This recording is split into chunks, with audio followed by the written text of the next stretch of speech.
Alors, on va en parler dans quelques instants, voir les enjeux de cette élection et voir comment les Verts vont peut-être pouvoir garder une région en France, celle-ci en tout cas peut-être. Mais on va essayer de faire l'état des lieux, un peu dans la confusion d'ailleurs. Voyons la situation politique en région Nord-Pas-de-Calais avec Jeff Fittenberg et Joseph Bastik. Il pleut de plus en plus. Une banque qui aide les chômeurs à créer leur entreprise, une banque qui étudie les projets refusés partout ailleurs.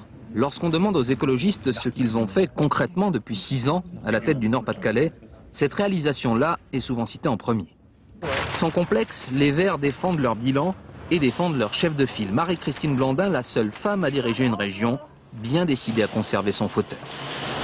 Tous les militants de gauche en France savent bien que si la majorité plurielle veut continuer à s'exprimer, elle s'exprime dans la composition des listes ou dans leur diversité, comme ici dans le Nord-Pas-de-Calais, mais elle doit aussi s'exprimer dans la présidence des régions.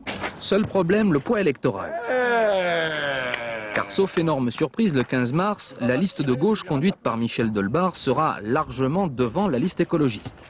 Seul un arbitrage parisien rendu par Lionel Jospin pourrait donc laisser la présidence à Marie-Christine Blandin, et ça ne plaît pas du tout à Michel Delbar. Si certaines formations politiques ont dans l'idée que dès lors qu'on a une présidence, c'est une présidence à vie, c'est plus de la démocratie.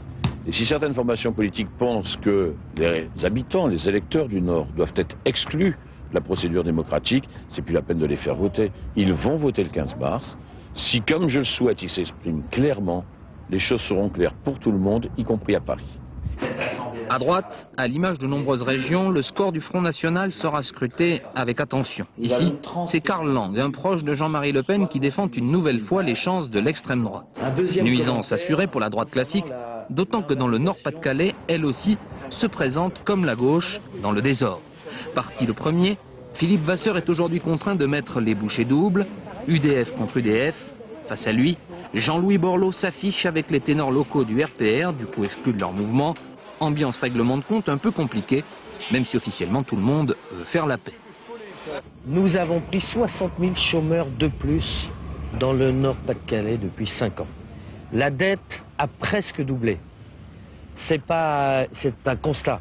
Moi, je n'ai pas fait de polémique personnelle dans cette histoire. Aujourd'hui, il faut qu'on se donne les moyens opérationnels. Il faut arrêter de faire de la politique aérienne. Il faut surmonter cette division qu'on n'a pas réussi à éviter.